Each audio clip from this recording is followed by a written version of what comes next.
धार्मिक कलम क्रमांक 235 याचं व्यक्ती स्वातंत्र्य आहे, ज्याला जे बोलायचं. ठीक आहे, तुमची सूचना खूप आवडली. तुम्ही आमचं जे दाखला करताय त्याबद्दलही धन्यवाद. परंतु म्हणजे मी 2015 नगरसेविका झाले, त्याच्या अगोदर मी शिक्षिका होते.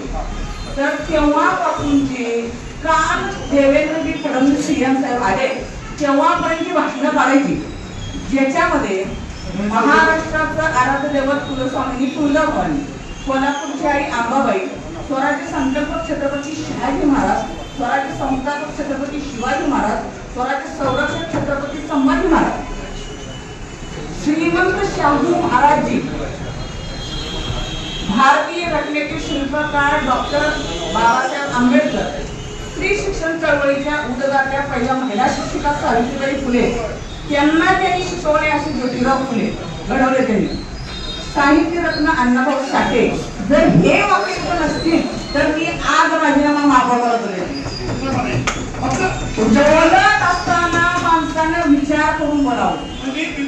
असावी म्हणजे मी बोलत नाही असा तुमचा आरोप असं नाही, राग मानू नका. येण्यासारखी गोष्ट आहे. मी इव्हन आदरणीय आदिल फळसाहेब इथे आहे, त्यांच्याकडे तितक्या रिस्पेक्टनं मी तिथला मनीला खायलाही जाते, मी मस्जिद मध्येही जाते. हे धर्माचं इकडे कोल्हापूरमध्ये आणू नका. आपल्याला कोल्हापूर शहराचा विकास करायचा आहे. जेव्हा एखाद्यावर आपण बोट दाखवतो त्याला आपलं क्लॅरिफिकेशन पाहिजे. No you are blamed, you are blamed.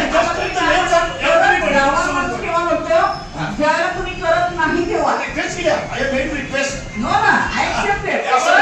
मी बोलत नसते तर आता मी बऱ्याचदा मुस्लिम कार्यक्रमाला पण जाते तेव्हा मी त्याला विचारलं की मी जसं असं म्हणते ना छत्रपती शिवाजी महाराज तिथे, तर त्याला तुमच्यात काय म्हणायचं असतं. तर मुस्लिम कार्यक्रमाला गेल्यावर पण बघा मी किती जात पात घ्या मुस्लिममध्ये छत्रपती शाहू महाराजांनी खूप चांगला पाया कोल्हापूरला घालून दिला.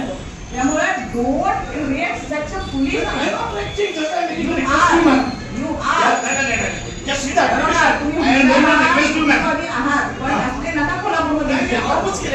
माझ्या ऍप्लिकेशन